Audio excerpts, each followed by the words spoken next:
Le coup de tocsin. Et vous désespériez hier de ne pas le retrouver. Il est là, parmi nous. Bonjour Bon Tweet. Bonjour Clémence. Vous allez bien aujourd'hui? Ça va et vous? Oui, ça va. Vous avez passé un bon week-end?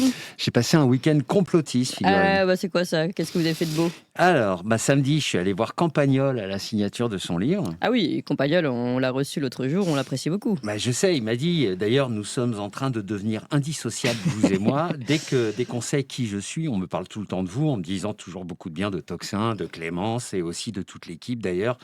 Bref, vous êtes encensés. Ça fait très plaisir. Et c'était ça votre week-end complotiste? Non, alors ensuite, je suis allé faire un tour à un forum d'écrivains très très complotistes où il y avait plein de potes d'ailleurs, comme Docteur à l'Ouest, Marc Daoud de Nexus, Valérie Bugot, Claude Janvier, Lucien Cerise, etc. Là aussi, c'était très sympa. Et là aussi, on m'a encore énormément parlé de vous. Bon, décidément. Et qu'est-ce que vous avez fait d'autre? Alors, figurez-vous, ma chère Clémence, que dimanche matin, je suis allé faire un tour à Notre-Dame. Ah, tiens, alors qu'est-ce que vous en avez pensé? Ce que j'en ai pensé, j'ai détesté. Oula, à ce point-là? Oui, alors la rénovation est très bien faite, hein, rien à dire, et je ne suis pas encore rentré dans Notre-Dame. Ah oui. Mais toutes les images que j'ai pu en voir m'ont fait plus penser à un grand magasin qu'à une cathédrale, ne serait-ce qu'en termes d'intensité lumineuse. Mais bon, c'est qu'un avis personnel. Moi, quand je vais dans un lieu de culte, je préfère un peu de pénombre, c'est plus propice au recueillement qu'une rangée de LED et de spots. Voilà, mais bon, chacun son truc. Je vous rappelle quand même que les nouveaux locataires de l'Élysée ont complètement changé la déco feutrée pour du clinquant, criard et tape à l'œil, et j'avais déjà pas aimé. Donc on retrouve une certaine patte quand même. Ouais, et concernant la cérémonie d'ouverture, vous en avez pensé quoi? Que Macron a fait du Macron. C'est-à-dire? Alors, Trump a dit de lui, je cite, « Tout ce qu'il touche se transforme en merde ». Alors moi, j'irai pas aussi loin. Il était là d'ailleurs. Comment? Oui, d'ailleurs, il était là. Mais il faut quand même reconnaître qu'il a le chic pour désacraliser absolument tout ce qu'il organise. On s'en est rendu compte lors de la première fête de la musique avec sa bande de danseurs un peu particulier, on va dire, lors de la cérémonie d'ouverture des Jeux Olympiques, bien évidemment. Et là, il a réussi le tour de force d'inviter la Fashion Week dans une cathédrale avec les costumes de Castelbajac, qui, au passage, n'a pas changé de code couleur depuis les années 80, et qui a réussi à habiller les archevêques avec des tuniques offrant un savant mix entre les couleurs de Google et celles de Lidl. Mais vous n'aimez pas ça? Disons que c'était assez amusant parce qu'ils avaient tous l'air de petits Playmobil, mais à part ça, c'était assez immonde et ça n'avait plus rien à voir avec les couleurs habituelles qui tournent normalement autour du vert et du violet, sachant que ces couleurs ont une vraie signification dans un contexte liturgique. Bref, Macron souille tout. Et qu'est-ce que ça vous inspire? Ça m'inspire que même si je considère Macron comme un véritable apôtre du mauvais goût, je pense que tout ceci n'était pas innocent et qu'il y avait un vrai message derrière. Alors c'était quoi le message? Alors moi, j'y vois un transfert de propriété. Donc Notre-Dame n'appartient plus aux chrétiens et je me demande même si elle appartient encore aux Français ou bien si elle n'est pas désormais devenue de facto la propriété de tous les gros mécènes qui ont aidé à sa reconstruction. Et pour en revenir aux couleurs, je me demande comment des hommes d'église ont pu participer à cette mascarade. D'ailleurs, le dimanche matin, les abords de la cathédrale étaient plutôt glauques. Ça veut dire quoi ça? Alors, tout était fermé dans un périmètre entre Bastille et le Pont-Neuf, pour les Parisiens. Il y avait des flics partout et seulement un point d'accès sur la rive gauche pour accéder aux écrans géants qui retransmettaient la messe de réouverture. Là encore, il y a tout qui hurlait « Notre-Dame ne vous appartient plus, elle a été confisquée par l'élite, ne vous plaignez pas les gueux, il vous reste le foot ». Ouais, c'est un tableau assez noir que vous nous présentez quand même. Hein. Ouais, c'est pas terrible, mais il y a quand même des petits points positifs. C'est moi, avant de trouver le seul endroit où on laissait les gens accéder au quai, j'ai fait plusieurs barrages de flics, et à chaque fois, je leur ai fait part de mon agacement contre la propension du petit à boucler tout Paris dès que l'on lui prend l'envie de pisser. Et à chaque fois, j'ai eu droit à une réponse sympa, compréhensive, voire connivente. Ah oui? Ouais, donc sachez-le, les flics n'en peuvent plus de devoir obéir aux petits caprices de Manu, et je crois vraiment que plus personne ne peut le supporter. On a tous la même impression. Hein. Ouais, mais c'est dingue. Il y a même un policier à qui je demandais si Manu nous avait volé Notre-Dame qui m'a répondu « Non, il nous a volé la France. Je jure que c'est vrai, j'ai un témoin. » Ça c'est impressionnant. Bon, et sinon, qu'avez-vous retenu de la semaine qui s'est écoulée? Que cette fin d'année est bien merdique, que d'ailleurs 2024 restera pas une grande année, vu qu'à part l'élection de Trump, on a eu droit à que de la merde, et qu'à un mois de la passation de pouvoir, on a l'impression que l'État profond allume des petits incendies absolument partout, et surtout se cherche plein de petits points de chute en prévision du moment qu'on espère tous, à savoir que si Trump tient toutes ses promesses, ils n'auront plus vraiment les coups des franches aux États-Unis. Vous voulez dire quoi par là? On a le Moyen-Orient qui est totalement en feu alors qu'il était quasiment apaisé fin 2020. On a eu la mascarade l'escalade électorale moldave avec tous les votes des ambassades qui ont inversé la tendance à 6 heures du mat. On a eu l'agitation géorgienne qui est un copier-coller de celle de Maïdan en 2014 et dont seuls les plus débiles n'ont toujours pas compris qu'il s'agissait d'une opération de la CIA. On a la Corée du Sud qui a voulu passer en mode totalitaire, mais pour une fois, un parlement a fait son job de représentation du peuple. On a le vol en direct des élections roumaines et la persécution de celui qui a remporté haut la main le premier tour et qui se retrouve assigné à résidence, apparemment sans Internet et sans chauffage. Tout ça, bien sûr, avec l'assentiment tacite de la dame qui refuse d'aller s'expliquer devant la justice pour son achat de vaccins par SMS. Bref. Oui, bref, justement, qu'est-ce que ça vous inspire tout ça? Ça m'inspire que la démocratie à l'occidentale est profondément malade, elle est même en soins palliatifs et je ne sais honnêtement pas si on va pouvoir la sauver. Ça m'inspire que des gens qui devraient être en prison, voire pire, suivant la législation de certains pays, sont encore en place à nous faire chier et à magouiller pour se passer de la vie des peuples. Et ça m'inspire enfin que le fossé entre les peuples justement et les élites est de plus en plus grand et je vois pas comment il pourrait se combler. Désormais, je crois qu'on a atteint le point de non-retour. Vous avez l'air assez remonté, hein, quand même. Ouais, ben, on le serait à moins, en fait. Et c'est vrai que je ne supporte plus non plus tous ces gens qui nous racontent en permanence n'importe quoi en fonction des événements afin de justifier des agendas qui ne sont pas faits par et pour nous. C'est-à-dire, vous voulez dire quoi par là? Bah, tenez, par exemple, depuis François Hollande, on n'a toujours pas levé le plan Vigipirate rouge fluo avec tous les militaires qui patrouillent en Kangoo, n'est-ce pas? Oui, tout à fait. Et vous savez pourquoi, n'est-ce pas? Oui, bien sûr, c'est à cause de Daesh. Donc nous sommes bien d'accord, ma chère Clémence, pour dire que Daesh, c'est nos ennemis, n'est-ce pas? Oui, oui, évidemment. Eh ben non, Clémence, pas du tout. Si vous étiez chez BFM, vous viendriez d'être envoyé pour faute lourde. Mm. Depuis ce week-end, Daesh, c'est des mecs hyper cool qui viennent de renverser un méchant dictateur qui martyrise son peuple en Syrie depuis ce jour en 2012 où il a préféré choisir un pipeline iranien plutôt qu'un pipeline qatari. En plus, moi, je suis un peu chatouilleux là-dessus parce que la Syrie, c'est un sujet qui me tient vraiment à cœur vu que c'est à cause de ça que je me suis inscrit sur Twitter à l'époque. Ah oui, c'est vrai? Eh ben, Ouais. je ne savais pas. Et c'est vrai qu'ils n'ont pas l'air mécontents, nos hommes politiques. Non, non, bah, ils changent la casquette de leurs ennemis en fonction de ce qui les arrange. Donc, ils nous avaient déjà fait le coup avec Zelensky en nous expliquant un peu avant 2022 que l'Ukraine était le pays le plus corrompu d'Europe, avant de devenir le phare du monde libre après l'intervention russe. À côté de ça, personne ne parle des chrétiens d'Orient, qui vont une fois de plus être la variable d'ajustement d'une situation qui arrange beaucoup de monde parmi les États profonds et leur agenda sordide. Bref, c'est à vomir. Et la France est devenue un pauvre pays minable dont personne n'a plus rien à foutre, bien loin de ce qu'elle était il y a encore 50 ans, quand on avait des hommes politiques capables d'inspirer une certaine forme de respect, ce qui, vous en conviendrez, n'est définitivement plus le cas.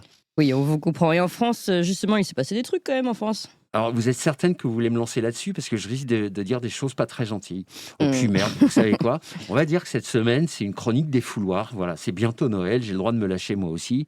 Et après, on va entrer dans l'esprit de Noël, donc il faudra que je dise des choses gentilles Oui. et tout et tout. Donc, c'était Saint-Nicolas vendredi, donc on va dire que cette semaine, je suis le père Fouettard. Donc oui, on a eu droit à une jolie motion de censure. Oui. Et ça vous inspire quoi? Vous voulez savoir ce que ça m'inspire? Oui. Eh bien, voilà ce que je vais faire. Je vais vous démontrer que nos politiques sont tellement minables que même les journalistes mainstream commencent à les mépriser profondément. Et je vais laisser la parole à une journaliste mainstream, Isabelle Saporta, Oui. de RTL, qui va dire ce qu'elle en pense. Et franchement, je n'aurais pas dit mieux. On est vraiment dans un escape game dont toutes les portes sont verrouillées d'une manière ahurissante. C'est-à-dire qu'effectivement, c'est le moment où on peut se dire que les politiques pourraient se transcender, voire plus loin et plus haut qu'eux-mêmes, et ne pas penser à leur propre petit futur de rien du tout. Sauf que, comme vous l'avez dit, Bayrou pense à son petit futur de rien du tout, comme tous les gens du Parti Socialiste qui vont être reçus pensent eux aussi à leur petit futur de rien du tout, et donc vont négocier quoi? Qu'il y ait la proportionnelle pour pouvoir avoir l'heure de se détacher de LFI. Donc, si vous voulez, on est dans une tambouille politicienne alors que on recevait ce matin Raphaël Glucksmann à RTL qui nous disait, vous n'imaginez pas l'affaissement de la place de la France. Glucksmann dit que la France n'a plus de voix dans le monde. Bon, alors moi, je hais Glucksmann de toutes mes forces, mais le diagnostic qu'il fait est juste. À force d'avoir des politiques minables, voire traîtres, la France ne représente plus rien. Sauf que lui, je le mets aussi dans le lot de ceux qui n'ont pas fait beaucoup de bien à la France. Et le tableau est là, et on sait que c'est comme ça, mais à chaque échéance électorale, il s'affiche de plus en plus nettement dans sa vulgarité. Donc l'intégralité de la classe politique n'en a plus rien à branler du peuple et ne se préoccupe que de sa minable petite carrière à l'intérieur d'une minable petite vie où seules comptent les mesquines petites accumulations de privilèges, de prébendes et d'honneurs avec des alliances et des coalitions et des proportionnalités de vote qu'on quantifie avec des sommes d'argent. Bref, Il n'y a rien de plus laid et de plus vulgaire, et il n'y en a pas un seul pour attraper l'autre, parce que comme le disait Juan Branco, ces mecs se connaissent tous depuis le primaire, ils ont fait les mêmes écoles, ils parlent tous pareil, et ils ont tous la même idée en tête, kiffer la life au maximum, mais avec l'argent public, parce qu'avec le leur, c'est déjà beaucoup moins drôle. Et il n'y a absolument rien de grand chez ces gens, et je n'arrive pas à comprendre comment certaines personnes peuvent encore les respecter. Oui, donc là, oui, en effet, vous vous lâchez bien. Et c'est bizarre parce que plus vous vous lâchez, moins vous êtes grossier finalement. Oui, alors ça, c'est le miracle de la colère sincère. Ça. Non, mais vous vous rendez compte, Clémence, on nous a même ressorti Bayrou.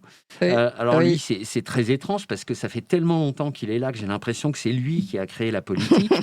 Non, mais vous savez, c'est un peu comme Michel Drucker qu'on imagine avoir fait ses premiers Vivement Dimanche Oui. avec Molière et Lully. Oui. Et ben Bayrou, c'est pareil.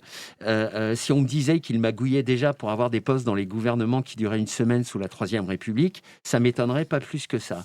Et c'est d'autant plus remarquable que depuis le temps qu'il est là, je sais pas vous, mais moi, j'ai toujours pas très bien compris à quoi il servait, et je serais bien incapable de vous citer un seul truc bien qu'il aurait fait dans sa carrière politique. Pour le bien du peuple, j'entends, parce que pour lui, j'imagine plutôt bien qu'il en a fait plein de trucs. Bref, voilà, c'est ça le paysage politique français, c'est ça la démocratie, dire qu'il y a encore des abrutis qui m'engueulent parce que j'ai aucune envie de voter pour ces mecs. Mais vous ne croyez plus du tout en fait à la démocratie? Franchement, pas vraiment. Déjà parce qu'elle n'est plus sincère. On sait qu'ils trichent tous comme des porcs. Et quand ils ne peuvent plus tricher, ils annulent les élections ou les référendums dont le résultat ne leur plaît pas. Et puis la démocratie ne veut rien dire lorsqu'un groupe dominant politiquement détient l'intégralité des moyens d'information. Regardez, on voit plus jamais un souverainiste sur un plateau de télé mainstream. Si on veut les entendre, il faut aller chez vous, ou TV Liberté, ou GPTV, etc., etc. Donc, la liberté de choix électoral n'est valable que si toutes les différentes tendances politiques sont équitablement représentées médiatiquement, ce qui, à l'heure actuelle, n'est absolument pas le cas, et surtout, le déséquilibre n'a jamais été aussi flagrant. Oui, en plus, apparemment, ils n'arrivent pas à s'unir. Ouais, alors justement, moi, la semaine dernière, j'ai relié un appel à l'Union Oui. des souverainistes de mon pote Philippe Murer, qui est vraiment un mec bien. Mais vous avez raison, je crois qu'il s'est fait envoyer chier par un peu tout le monde. Mais pour être tout à fait franc, même s'il était arrivé à réunir toutes les tendances souverainistes, je pense que le système est de toute manière conçu pour broyer absolument tous les groupements politiques qui n'adhèrent pas à la trilogie magique, à savoir UE, OTAN, vaccin.